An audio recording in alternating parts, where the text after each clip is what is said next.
Hello and welcome to this video on solving linear equations. So just a few things quickly. When we are solving linear equations, we're trying to get the variable by itself. So the variable is the letter. In all of these circumstances, it's x. We're trying to get x by itself, and we're trying to find the solution that satisfies this equation. So we're saying what value of x makes this side equal this side. The same here. What value of x would make this side equal this side?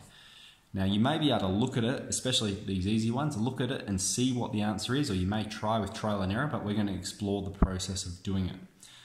So the very first thing to mention is that we do the reverse process of BEDMAS because we're backtracking. We're building the equation down to get the variable by itself. Our rule for algebra and solving any equations is that you can do absolutely anything to the equation as long as you do it to both sides. Okay, it's like a set of balancing scales where if you add something over here, let's say you added 500 over here, you have to add 500 over here to maintain balance, because these equal symbols, they represent a balance scale and we need to have the same amount on both sides. So this is how we do this. We want to get x by itself, and we have x plus 3 equals 5. So that means we need to get rid of the 3. So we're going to put on both sides minus 3. So I'm going to do this nice and slowly, and we'll speed up as we're going. So we can see I've put on both sides minus 3 and minus 3. I've maintained balance, okay? Now we're going to simplify both sides. On this side we have 3 take away 3, so that'll cancel. So we're left with just x by itself on this side. Fantastic, that's what we're trying to get. And 5 take away 3 is of course 2. Now that's a very simple problem, but you do need to know how to do that process in a simple circumstance, because it will repeat itself later on and it will be more complex. Okay, so we've got 2x take 1 equals 7. Again, we're trying to get the x by itself. So the first thing to do is to get rid of that minus 1. So we're going to add 1 to both sides. So this would be 2x equals 8. Okay, if I add 1 to both sides, it's going to get rid of that. And 7 plus 1 is 8. So I'm sort of skipping the step that we did up here. It's not a necessary step. I just did it to show you really clearly what's going on. We've got 2x equals 8. 2 lots of x equal 8. That means we want to get x by itself. So we've got 2 times x. We need to get rid of 2 times by dividing both sides by 2. So if I go like this, you can see clearly the top and the bottom will cancel one another. And so we're going to have x by itself on the left-hand side, and 8 divided by 2 is 4. So the answer to this question is x equals 4. So all we did here was put the same thing on both sides. We divided both sides by 2. Again, we're maintaining that balance. We're keeping the equation in sync. And so what does the solution mean? What does this value mean? It means if you put x is 4 into this equation, you will get this side equaling this side. That is, this side will equal 7. And one way you can check is by doing it. 2 times 4 is 8, take 1 is 7. 7 equals 7. You have it on both sides. That's how you know if you've got the right answer. Okay, some more complex ones. We have x on 3 plus 2 equals 6. So we always want to get the variable term by itself.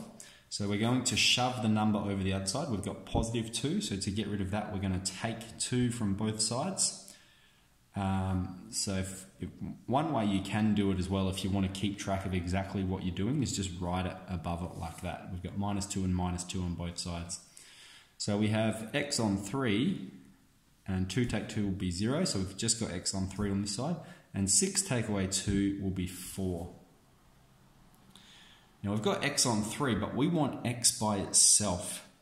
So we need to multiply both sides by 3. So I'm going to go 3 times over here and times 3 over here. And we can see here we'd have 3 at the top and 3 at the bottom. So that'll cancel. We're left with x on this side by itself.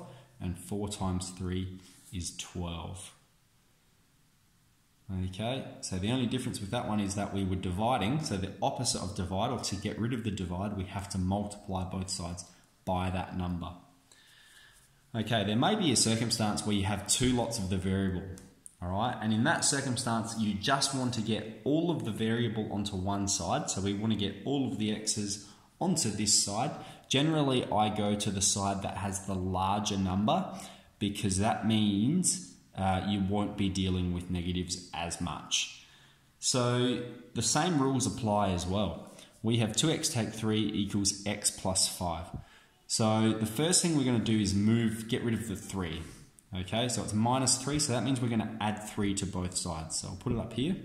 So if I rewrite what we're up to, we would have 2x on the left side equals x plus 8 on the right side. Now we want to move this x over to this side. Okay, so just like we did with numbers, we can do anything as long as we do it to both sides. We're going to take away x from both sides.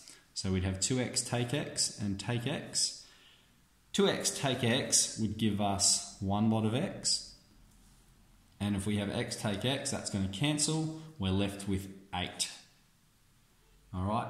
Now you could do what we did there in one step, okay, when you're nice and comfortable doing that. But to begin with, do it slowly by doing the number first and then moving the variable over. So in this case, we're left with a nice x equals 8. All right. In the circumstance where you have denominators at the bottom of both, you're going to cross multiply. So that means we're going to, our first step, we're going to multiply this side by 3. So we're moving that denominator over here, and we're going to multiply this side by 2. Okay, we must put brackets in. And effectively what that's going to do for the rest of the problem is get rid of the denominators. So we've multiplied this side by 3, so we're going to expand it. So 3 times 2x would be 6x plus 9. And we're going to have that equal to 8, take away 2x. We don't need to rewrite the denominators because we're just concerned with the equation at the top. Now the tops are equal. So we want to get the variable by itself again. So the very first thing we might do is move this 9 over. So I'm going to take 9 from both sides. So that's going to cancel there. So I'll have 6x on this side. And over on this side, I've got 8 take 9. That's going to be minus 1. And then we have the take 2x there as well. Now we want to move this over to the variable side. So we're going to add 2x to both sides because it's negative, isn't it? It's negative there, so we're going to add 2x to both sides. It's going to cancel here. If we have 6x plus 2x, that is 8 lots of x. That's equal to minus 1. And then we want to get x by itself. Because we've got 8 lots of x, we're just going to divide both sides by 8. Okay, so x is minus 1 on 8, or minus 0.125. So that's how we do these problems. So keep in mind, we can do anything we want as long as we do it to both sides. If you're stuck with how to do the process, always leave the variable term and move the numbers over first. That's basically how you do it. Get rid of the blank numbers, then deal with the variable. It's the reverse of BEDMAS. But we can do anything we want as long as we do it to both sides. Hopefully these examples are of some help to you. So good luck with it.